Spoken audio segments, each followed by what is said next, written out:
तस्वीर में खिलौना नुमा दिख रहा ये रोबोट किसी बच्चे के खेलने के लिए नहीं है, बल्कि उत्तर प्रदेश पुलिस का हथियार है, जिसकी तैनाती महाकुंभ में की जा रही है। संगम नगरी प्रयागराज में 13 जनवरी से शुरू होने जा रहे महाकुंभ मेले के लिए केंद्र सरकार से राज्य सरकार तक के सभी विभाग अपनी तैयारियों को अंतिम रूप देने में लगे हुए हैं। दुनिया भर से करीब 45 करोड़ श्रद्धालु इस दिव्य और भव्य महाकुंभ मेले के दौरान संगम में डुबकी लगाएंगे। देश के अलग अलग हिस्सों से आने वाले श्रद्धालुओं की सुरक्षा में कोई लापरवाही न हो, इसके लिए अग्निशमन विभाग भी विशेष कदम उठा रहा है। महाकुंभ सुरक्षित हो, इसके लिए संगम नगरी को जीरो फायर इंसिडेंट बनाने की दिशा में काम किया जा रहा है, जिसमें पहली बार अग्निशमन विभाग की ओर से 4 ATV और फायर रोबोट का इस्तेमाल किया जा रहा है।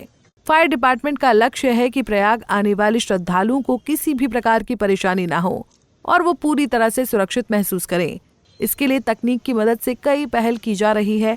फायर सर्विस भारत में पहली बार 4 ATV का इस्तेमाल करने की तैयारी में है।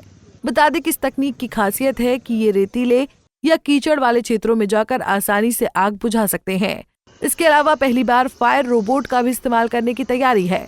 महाकुंभ मेले में पहली बार फायर फाइटिंग रोबोट्स और 80 फायर क्विक रिस्पांस व्हीकल लगाए जाएंगे। इसके अलावा ऊंचाई से आग बुझाने वाले उपकरण जैसे कि आर्टिकुलेटेड वाटर टावर भी मंगाए गए हैं। इन उपकरणों का उपयोग उन जगहों पर किया जाएगा जहां फायर फाइटर नहीं पहुंच सकते या जहां आग बुझाने के दौरान जोखिम की संभावना रहती है। इन स्थानों पर फायर फाइटिंग रोबोट्स आग बुझाने का काम करेगी। अग्निशमन तथा आपात सेवा की जो तैयारियां हैं वो अब की बार बड़े स्केल पे की जा रही हैं, ताकि जो आने वाले श्रद्धालु हैं उनको कोई तकलीफ ना हो, वो सुरक्षित महसूस करें और जो फायर प्रिवेंशन के कार्य हैं वो हमारे द्वारा किए जा रहे हैं।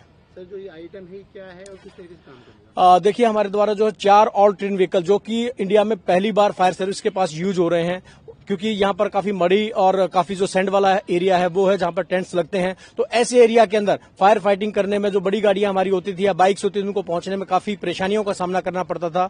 उन्हीं को मीट आउट करने के लिए हमारे द्वारा ऑल ट्रेन व्हीकल जो है वो खरीदे गए हैं। तो ये इजीली जो बालू वाला एरिया है या मड वाला एरिया है वहां पर जाकर के फायर फाइटिंग कर सकता है। सर, ये क्या आइटम है दूसरा वाला? अभी हमारे द्वारा जो है फायर रोबो पहली बार ग्राउंड के ऊपर उतारा गया है, क्योंकि जो ऐसे एरियाज जहां पर जाने के बाद में हमारा जो जवान है उसकी हमारे को लगता है कि उसकी जान को खतरा है, तो ऐसे एरियाज के अंदर हम रिमोट ऑपरेटेड जो हमारा फायर फाइटिंग रोबो है इसका इस्तेमाल करके आग को बुझाएंगे। बता दें कि इस तरह के मेले के दौरान अग्निकांड की खबरें बहुत आती रहती हैं। पूरे इलाके में तिरपाल का टेंट बना होता है। शॉर्ट सर्किट और अन्य वजहों से आग लगने की घटना सामने आती है। इस चुनौती से निपटने के लिए फायर सर्विस ने हर संभव सतर्कता बरतने की तैयारी की है।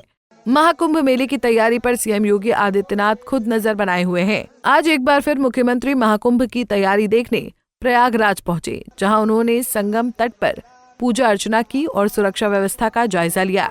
गंगा किनारे 4 हेक्टेयर में हो रहे महाकुंभ में करीब 40 से 45 करोड़ लोगों के शामिल होने की उम्मीद है, इसलिए करीब 6,382 करोड़ रुपए का बजट रखा गया है। Bureau report, Punjab Kesari TV. हमसे जुड़े रहने के लिए हमारे YouTube चैनल को सब्सक्राइब करें और नई वीडियो की नोटिफिकेशन के लिए बेल आइकॉन को दबाएं।